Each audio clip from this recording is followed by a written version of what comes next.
बिस्मिल्लाहिर्रहमानिर्रहीम, अस्सलाम वालेकुम। मैं हाफ़िज़ शाहिद मुनीर हूँ और इस वक्त वज़ीराबाद की तहसील अलीपुर चट्टा के गांव जामवाला में मौजूद हूँ, जहां पर भत्ता ना देने पर, जगह टैक्स ना देने पर एक किसान की 11 एकड़ ज़मीन को रात के वक्त जहरीला केमिकल फेंक कर जला दिया गया है। ये ज़मीन जिस पे मैं खड़ा हूँ, आप देख सकते हैं कि ये फसल आपको पिलाहट का शिकार नज़र आ रही है। इसके इर्द गिर्द आपको खेत ग्रीन नज़र आएंगे।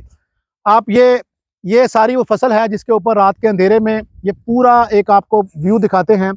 यहाँ पर वो मुतासरीन भी खड़े हैं जिनकी ज़मीन के साथ ये सलूक किया गया है।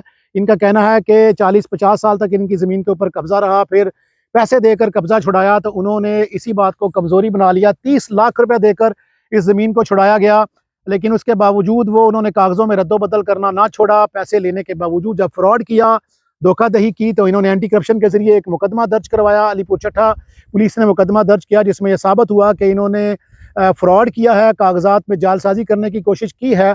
इनके ऊपर मुकदमा दर्ज हुआ तो उसके रंज में ये फसल जो 2 माह की फसल थी, 4.5 माह के बाद ये गंदम की फसल तैयार हो जानी थी। अभी तक इसके ऊपर जो लागत आई है वो 30 लाख रुपया है। अगर ये फसल तैयार होती तो ये लाखों में जाती, लेकिन एक रंज में, एक गुस्से में कि ये हमें भत्ता क्यों नहीं देते, इन्होंने हमारे खिलाफ मुकदमाबाजी क्यों की है। एक तैयार फसल, इंसानों के खाने की चीज़ों को दुश्मनी में गाँव में अक्सर देखने में मिलता है। किसी के मवेशी मार दिए जाते हैं, कहीं पर फसलें जला दी जाती हैं और कहीं पे घरों को आग लगा दी जाती है। और ये इससे भयानक कोई तस्वीर नहीं हो सकती कि यहाँ पर एक तैयार फसल गंदम जो खुदा का रिज़्क है उसको जलाने की कोशिश की गई है। आप ये सारी पिलाहट देख सकते हैं, कहीं आपको ग्रीनरी नज़र आएगी, क्योंकि रात के अंधेरे में 10-12 लोगों ने इसको ये ऑपरेशन किया है।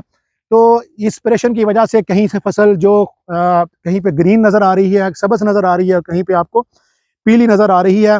इन्होंने गुजरांवाला के सीपीओ को दरख्वास्त दी है, थाने में दरख्वास्त दी है, लेकिन इतलात ये हैं कि मकामी एमपीए उनकी सरपरस्ती कर रहे हैं, मुल्ज़मान की, उनके खिलाफ कार्रवाई नहीं होने देने जा रहे। और ये बहुत बड़ा जुल्म है कि अगर आप किसी को सियासी इमा पर, सियासी दुश्मनी की बिना पर आप एक ऐसे बंदे को, जालिम को सपोर्ट करें जो अपने मुखालिफ की जायदादें जलाए, ज़मीनें जलाए, फसलें जलाएं। और ये उससे बड़ी दरिंदगी की कोई मिसाल नहीं हो सकती जो आज हमें जामवाला में देखने को मिल रही है। मुतासरीन हमारे साथ मौजूद हैं, हम जिनकी ज़मीन जलाई गई है उनसे बात करने की कोशिश करेंगे। अस्सलाम वालेकुम, ज़रा बताइए क्या हुआ नज़र साहब? जी, ये ज़मीन 11 एकड़ जनाब उन्होंने बिल्कुल जहरीली दवाई उत्ते छिड़क के ते रात दिन दे रहे चे इनू बिल्कुल खत्म कर दिता। ये साडा कम से कम 25 तो 30 लाख का नुकसान है। ठीक है। और ये पिछे पिछले माह भी इन्हां पिछले सीजन विच भी साडे नाल इस तरह ही कीता है। कणक साडी तो बहुत नुकसान कीता, ओहदियां FIR भी साडे कोल मौजूद ने। दूसरे नंबर ते ये जनाब पिछे भी इन्हां नू असां 25 तो 30 लाख रुपया इन्हां नू दे चुके हैं, ਜਿਹੜਾ ਕਿ ਹੁਣ ਉਹਨਾਂ ਨੂੰ ਇਸੇ ਗੱਲ ਦੀ ਬੁਨਿਆਦ ਤੇ ਸਾਡੇ ਕੋਲ ਅੱਗੇ ਵੀ ਪੈਸੇ ਮੰਗਣੇ ਚਾਹੁੰਦੇ ਨੇ और पैसे साढ़े को मजीद इन्हां दी कोशिश है कि पैसे देन। इनका आपने बताया कि इनका कोई भाई इश्तिहारिया किस जुर्म में जी, वो बिल्कुल ऐसे फसल पिछली फसल भी नुकसान किया ही, यहाँ पर्चा दिता ही। और उस इश्तिहारी का क्या नाम है? जी, परवेज इकबाल। ठीक है जी। वो पकड़ा नहीं अभी ने पुलिस? नहीं, पुलिस ने नहीं पकड़ा वो। अच्छा, आप हमें ये बताएं कि आपको कैसे ये शक हुआ कि ये उन्होंने ही किया है, ये कोई खुदाई आफत नहीं है? कैसे हमने इसको डिक्लेयर कर दिया कि इसके ऊपर कोई केमिकल छिड़का है? किसी एक्सपर्ट ने आपको बताया? ये गांव के लोगों को अंदाज़ा हो जाता है कि ये फसल के ऊपर कोई केमिकल छिड़का गया, और कौन सा केमिकल छिड़का गया है? जी, ये तो हमें मालूम नहीं है ये कौन सा केमिकल छिड़का गया है, लेकिन आपके सामने ये नज़र आ रहा है कि बिल्कुल कनक के ऊपर जो भी जहर छिड़का गया है बिल्कुल ख़त्म कर दिया है इसको।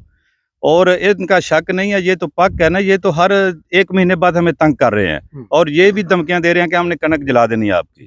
क्योंकि पिछले ये हमारे कुछ चंद भाई स्प्रे करने वाले, उनको इन्होंने बोला था कि ये इनकी कनक के स्प्रे कर दो। वो हमें आकर बताया कि यार वो हमें बोल रहे हैं स्प्रे करने को।